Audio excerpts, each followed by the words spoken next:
riding the cliche train today. It's spring now.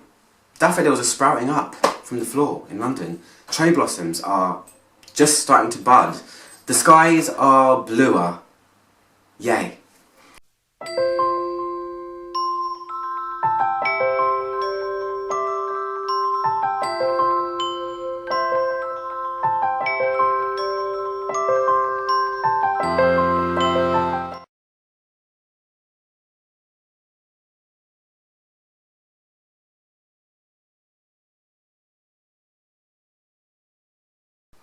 Hi guys, how's everyone doing? Good, I hope.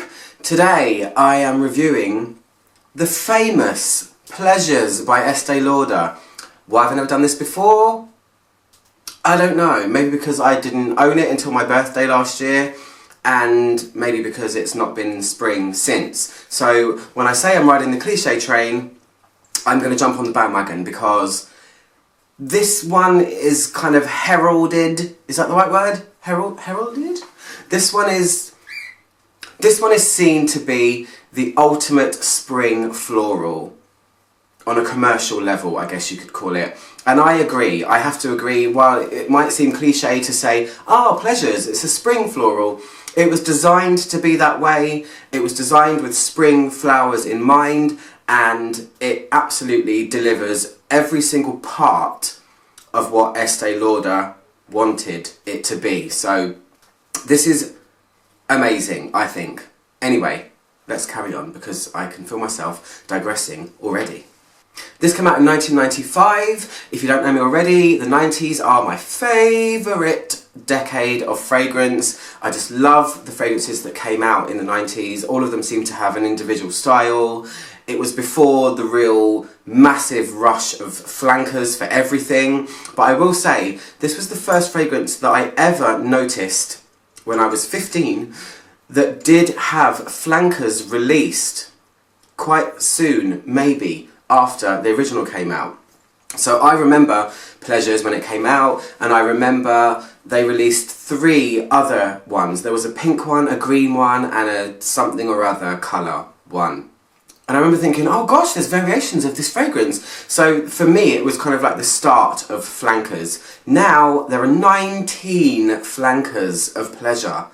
19 people. Get success, make about 1,000 other things. Why not? I mean, why not? So, if you don't know already, where have you been? It's a floral fragrance, and it is quintessentially spring-like in its nature. Estee Lauder describes it as sheer, spirited and shimmering. That's really hard to say when you've had a glass of wine. Oops. Now, given florals are not my best reviews, I find them really difficult to describe. Flowers are so intricate, and when you chuck a whole bunch of them together, oh god, brain fart, it's just a lot of stuff. So I'm going to do my best to try and portray what this smells like to me, to you. The top notes are white lily, violet leaves and green accents. I'd love to know what the green accents are. I don't know what they are specifically, but they really are a big factor in this fragrance. It's very pure, it's very crystalline, it's very translucent. There's a couple of weird ones in the heart that I'm not sure what they are. You've got black lilac, okay, I can kind of get what that is. White peony, okay, contrast. And then there's something called Caro Caronde. I don't know what that is. Let's Google it together.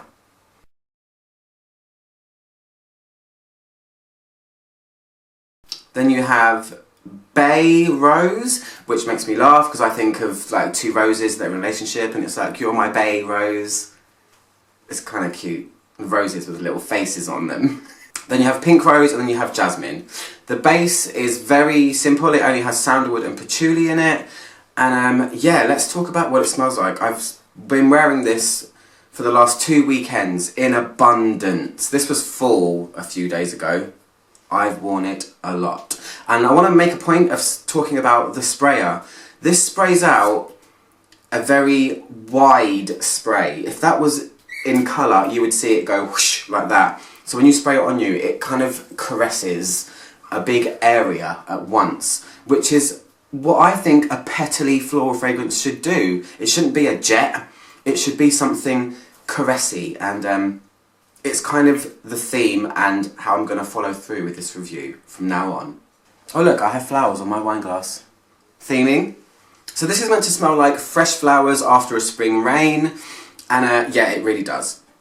It's airy. It's very, very cool. I describe it as being like a bouquet of spring flowers, but outside.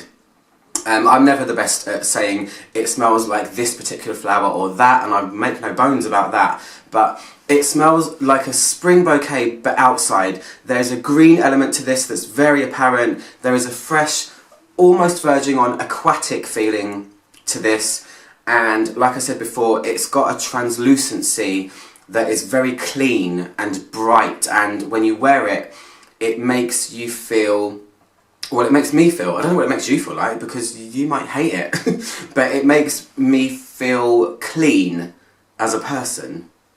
Not that I'm dirty. It's one of those kind of altogether uplifting floral fragrances, and I think it's a flower fragrance for people that don't necessarily like flowers. I think this could be the one that turns you, you know? Does that make sense? It's almost, even though it's spring, it almost has a kind of cold character.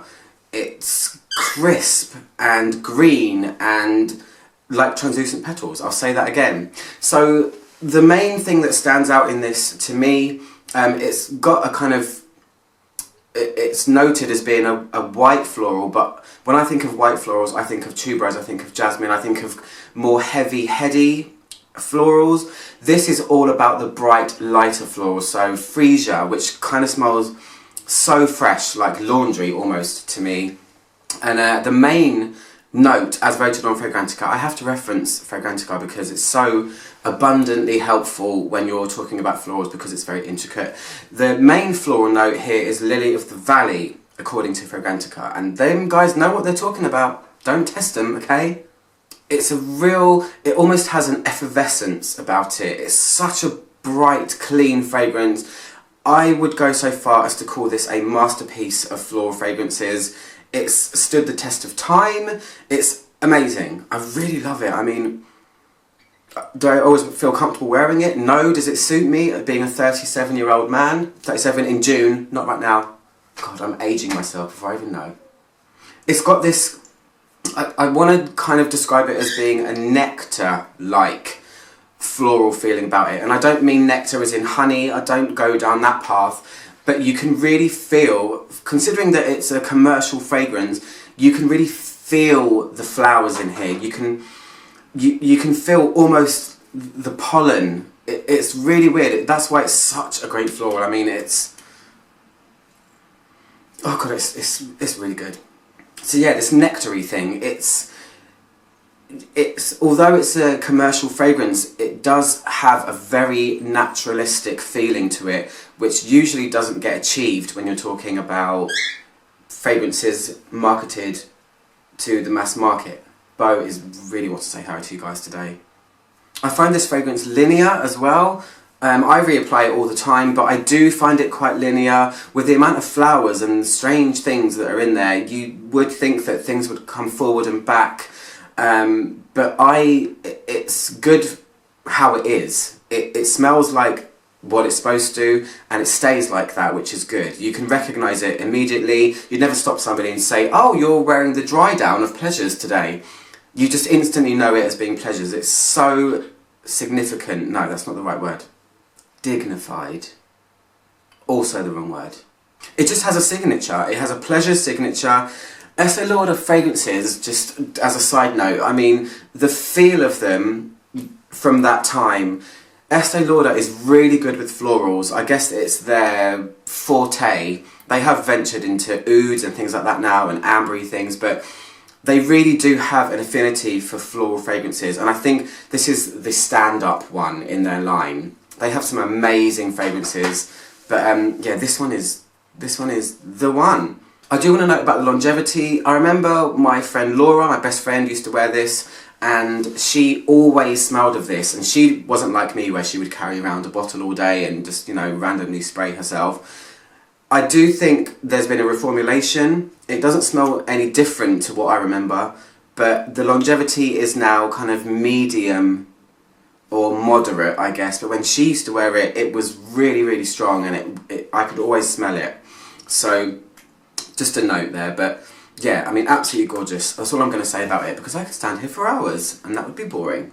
So if you guys want to go and get this fragrance, go to notino.com or .co.uk. I'll post links below to where you can buy it, and I'm out from I know. Click my logo down there to subscribe, and I'll see you guys soon for another review. Okay, goodbye.